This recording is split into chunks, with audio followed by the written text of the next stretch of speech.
अस्सलाम वालेकुम बेटा। आज सेकेंड ईयर फिज़िक्स में हमारा लेक्चर नंबर 18। आज के इस लेक्चर में हम एक्सरसाइज के कुछ शॉर्ट आंसर्स डिस्कस करेंगे स्मार्ट सिलेबस के मुताबिक।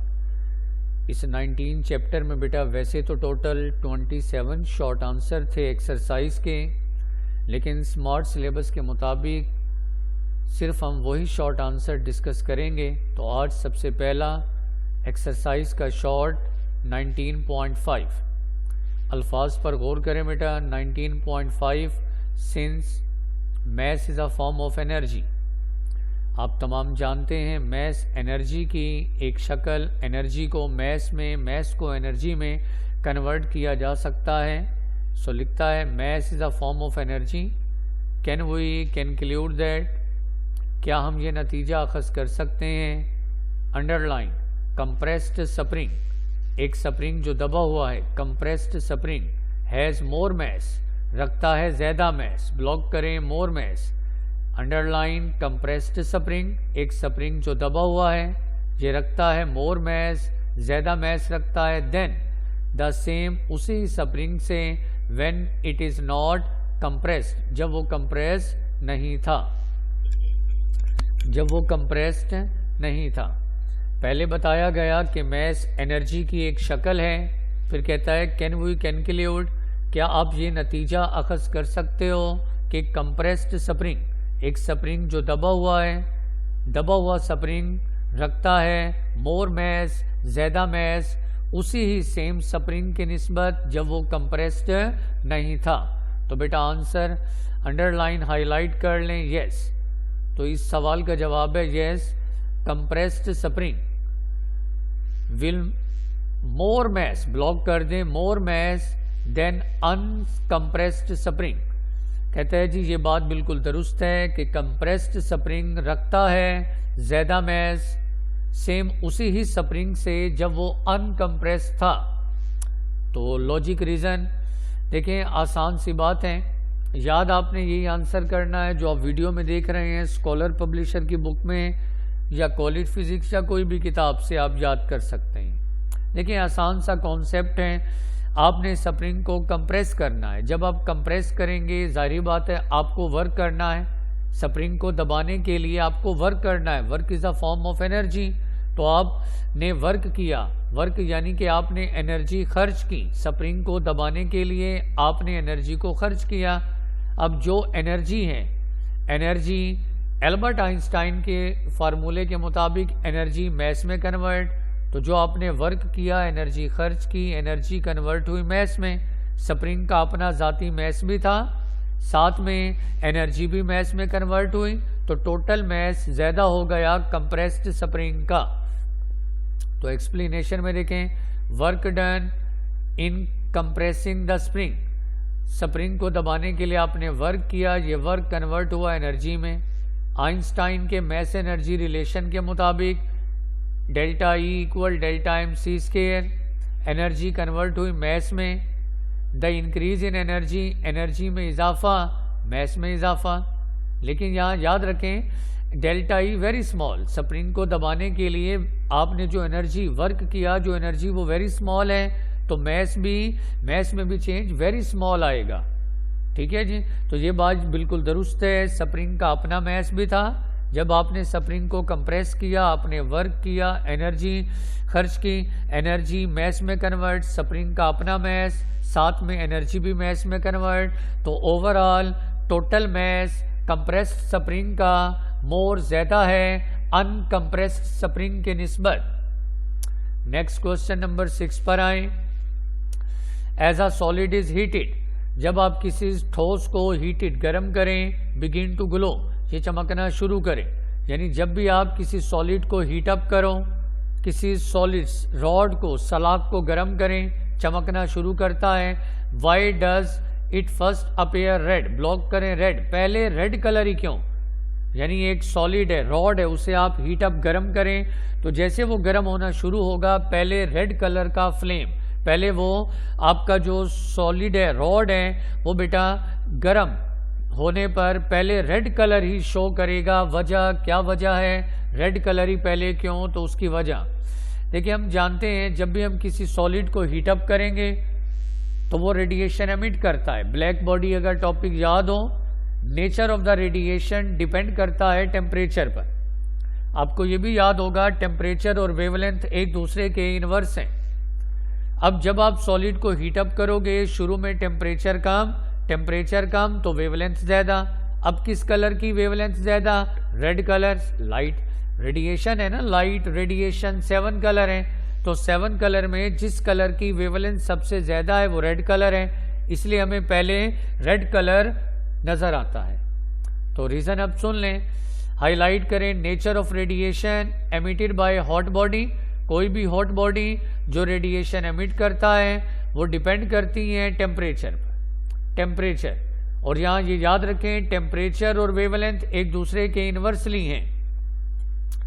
टेम्परेचर और वेवलेंथ उलट हैं। अब एट लो टेम्परेचर, जैसे आपने सॉलिड को गर्म करना शुरू किया, पहले टेम्परेचर लो कम था, टेम्परेचर कम तो बेटा क्लिक करें वेवलेंथ ज़्यादा, तो अब बॉडी जो रेडिएशन एमिट करेगा ब्लॉक करें longer wavelength. Underline low temperature पर जो रेडिएशन एमिट होंगी उनकी वेवलेंथ लॉन्गर है, वेवलेंथ सबसे ज़्यादा। अब किस कलर की, विजिबल लाइट में किस कलर की रेडिएशन सबसे ज़्यादा, वेवलेंथ सबसे ज़्यादा? Red light. Longer wavelength visible region में लॉन्गर वेवलेंथ किसकी है बेटा? रेड कलर की, इसलिए हमें पहले रेड कलर अपीयर नजर आएगा। नेक्स्ट क्वेश्चन की जानिब आए जी बेटा। अब है क्वेश्चन नंबर 7। क्वेश्चन नंबर 7 जी, अल्फाज पर बेटा गौर करें। क्वेश्चन 7, व्हाट हैपेंड, क्या वाक़या होगा to the total radiation, total radiation में क्या चेंज तब्दीली आएगी फ्रॉम अ ब्लैक बॉडी, एक ब्लैक बॉडी जो रेडिएशन एमिट कर रहा है उन रेडिएशन में क्या चेंज आएगा if its absolute temperature is double. अगर आप एब्सोल्यूट टेम्परेचर को डबल कर दें, यानी अगर आप टेम्परेचर को डबल कर दें तो ब्लैक बॉडी जो रेडिएशन एमिट करेगा उन रेडिएशन में क्या चेंज आएगा। फिक्रे पर गौर करें। अगर हम एब्सोल्यूट टेम्परेचर को क्या कर दें, डबल कर दें, T को 2T, टेम्परेचर डबल कर दें, टेम्परेचर के डबल करने पर जो ब्लैक बॉडी है वो जो रेडिएशन एमिट करेगा उनकी टोटल एनर्जी रेडिएटेड पर सेकेंड इंटेंसिटी पर क्या असर पड़ता है? आंसर, टोटल एनर्जी रेडिएटेड पर सेकेंड, टोटल एनर्जी रेडिएटेड पर सेकेंड इंक्रीज टू 16, ब्लॉक करें 16 टाइम। एब्सोल्यूट टेम्परेचर को डबल करेंगे तो जो ब्लैक बॉडी रेडिएशन एमिट करेगा टोटल एनर्जी पर सेकेंड कितने गुना ज्यादा? 16 गुना ज्यादा। रीजन अब सुन लें। आपने ब्लैक बॉडी वाले टॉपिक में बेटा स्टेफन बोल्ट्जमैन लॉ सुना था। Stefan Boltzmann law, total energy radiated पर सेकेंड पर square metre intensity E equal sigma T की पावर 4। ये लॉ याद है, Stefan Boltzmann law, E equal है सिग्मा T4। अब हमने स्टेटमेंट के मुताबिक if T dash equal 2T, हमने क्या किया? टेम्परेचर, एब्सोल्यूट टेम्परेचर को डबल किया। अब T की जगह आ गया 2T और होल पावर 4। अब 2 की पावर भी 4, T की पावर भी 4, तो 2 की पावर 4 बेटा हो गया 16, फिर सिग्मा और T की पावर 4, 16 और सिग्मा T4 क्या होता है ये देखें, सिग्मा T4 इक्वल है E के, तो इसकी जगह आ गया E। तो E डैश जो टोटल एनर्जी रेडिएटेड पर सेकेंड थी उसमें इजाफा 16 गुना, पहले E और अब E डैश 16 गुना।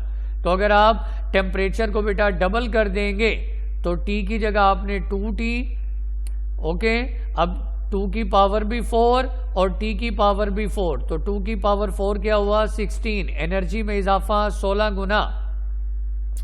नेक्स्ट क्वेश्चन नंबर 8 पर आए।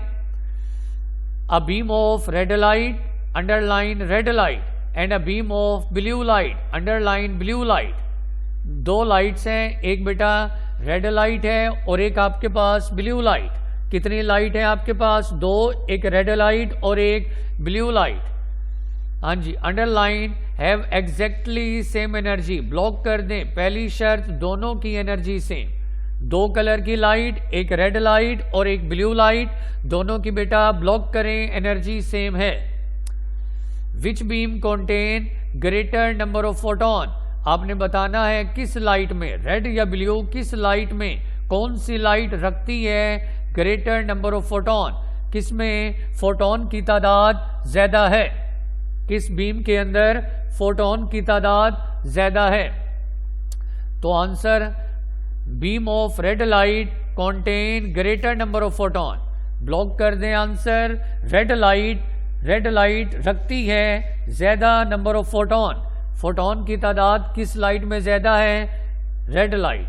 वजह, रीजन अप्रूव करते हैं। एनर्जी ऑफ फोटोन का फार्मूला E = hf, फिर हमने F की जगह लिखा c/λ, तो एनर्जी का फार्मूला हो गया hc/λ।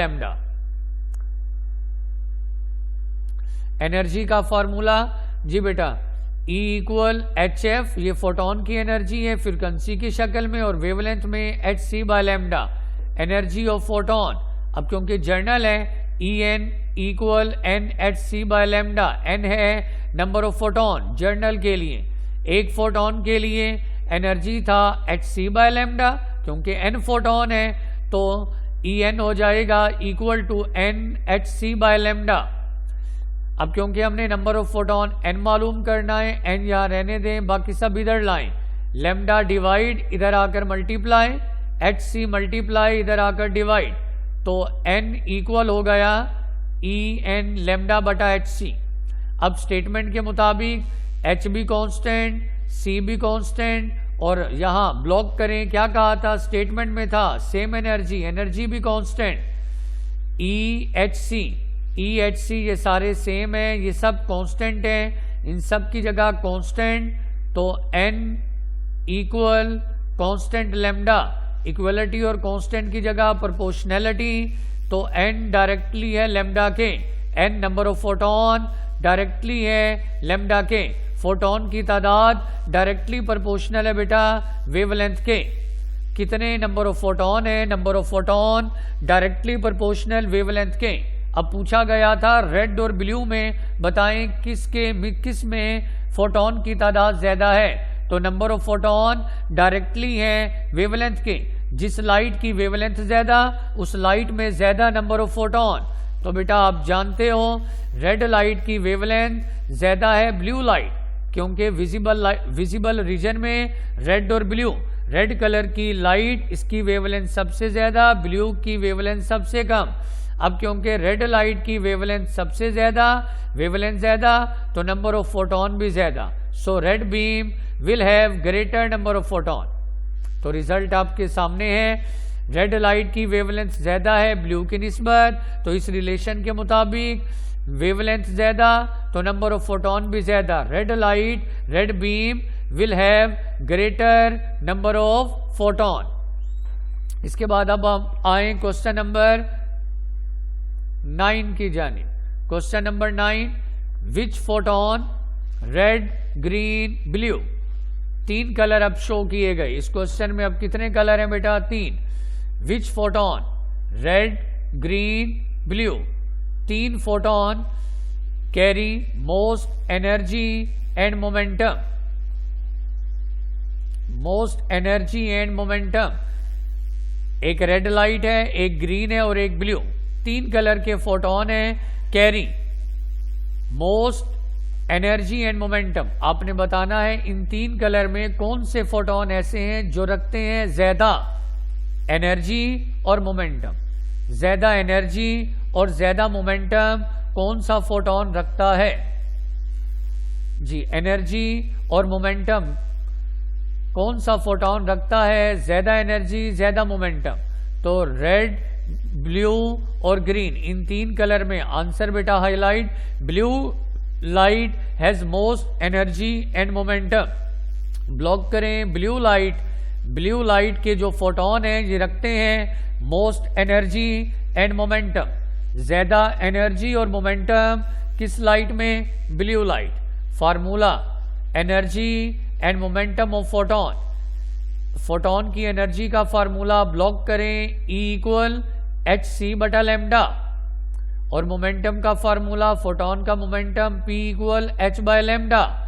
अगर आप बेटा इन दोनों फार्मूलों पर तवज्जो करें, h और c तो कांस्टेंट हैं एनर्जी के फार्मूले में, तो एनर्जी और वेवलेंथ एक दूसरे के इनवर्सली, एनर्जी का ताल्लुक अगर वेवलेंथ से देखूं तो एनर्जी और वेवलेंथ एक दूसरे के इनवर्सली। इसी तरह मोमेंट h कांस्टेंट है तो फोटोन का मोमेंटम और वेवलेंथ एक दूसरे के इनवर्सली, मोमेंटम और वेवलेंथ एक दूसरे के इनवर्सली। तो बात क्या है, एनर्जी और वेवलेंथ उलट हैं। अब पूछा गया किस में ज्यादा एनर्जी है, जरा बेटा क्लिक करें ना, ज्यादा एनर्जी का मतलब वेवलेंथ कम, ऐसे ही है ना। पूछा गया किसकी एनर्जी ज्यादा है, एनर्जी ज्यादा यानी वेवलेंथ कम। इसी तरह से किसका मोमेंटम ज्यादा है, मोमेंटम ज्यादा यानी वेवलेंथ कम, इनवर्सली हुए ना। तो अब जरा देखें एनर्जी और मोमेंटम, इन फार्मूलों पर गौर करें। एनर्जी और मोमेंटम किनके ज्यादा होंगे, जिनकी वेवलेंथ कम होगी, इनवर्सली जो हुए वेवलेंथ कम। तो रेड, ग्रीन और ब्लू, इन तीन कलर में जिसकी वेवलेंथ कम है वो है ब्लू कलर।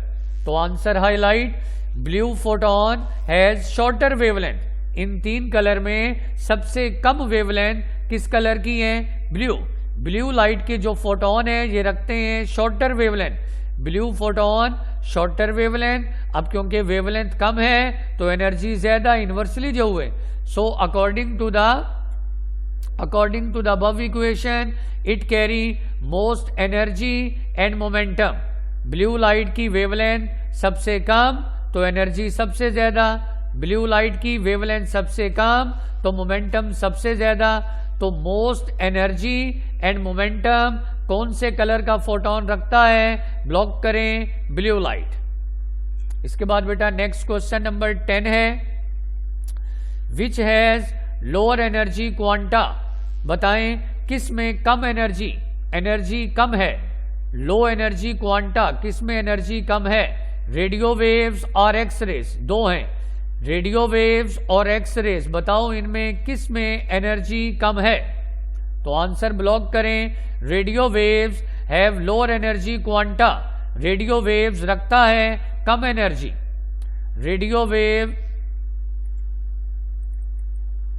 रेडियो वेव रखता है कम एनर्जी। रेडियो वेव इनमें ये लो एनर्जी फोटोन है। Reason, energy of quanta photon, photon की एनर्जी का फॉर्मूला बेटा E इक्वल hc बटा लैम्डा, hc बटा लैम्डा। एनर्जी का फॉर्मूला फोटोन की एनर्जी का E equal hc by lambda. h और c कांस्टेंट, तो एनर्जी और वेवलेंथ एक दूसरे के inversely. Since wavelength of radio wave is longer, सबसे इन दोनों में रेडियो वेव्स और एक्सरेज अगर मैं इन दोनों को कंपेयर करूं तो वेवलेंथ ऑफ रेडियो वेव की वेवलेंथ लॉन्गर है, सबसे ज्यादा है देन एक्सरेज। किसकी वेवलेंथ ज्यादा है, वेवलेंथ ऑफ रेडियो वेव की वेवलेंथ ज्यादा है एक्स रेज की निस्बत। ज्यादा वेवलेंथ किसकी है, रेडियो वेव की। जब वेवलेंथ रेडियो वेव की ज्यादा है तो एनर्जी बेटा कम। इक्वेशन पर गौर करें, E और lambda inversely. So according to above equation lower energy quanta radio wave की वेवलेंथ सबसे ज्यादा, वेवलेंथ ज्यादा। इन दोनों में रेडियो वेव्स और एक्सरेज अगर कंपैरिजन करूं तो रेडियो वेव्स की वेवलेंथ लॉन्गर है, वेवलेंथ ज्यादा तो एनर्जी कम। तो लोअर एनर्जी क्वांटा कौन रखता है, रेडियो वेव। तो आज का बेटा यहाँ लेक्चर वाइंड अप करते हैं। स्मार्ट सिलेबस के मुताबिक एक्सरसाइज के कुछ आपने शॉर्ट आंसर सुने समझे, मज़ीद कुछ और शॉर्ट आंसर अगले लेक्चर में। थैंक यू वेरी मच, अल्लाह हाफिज़।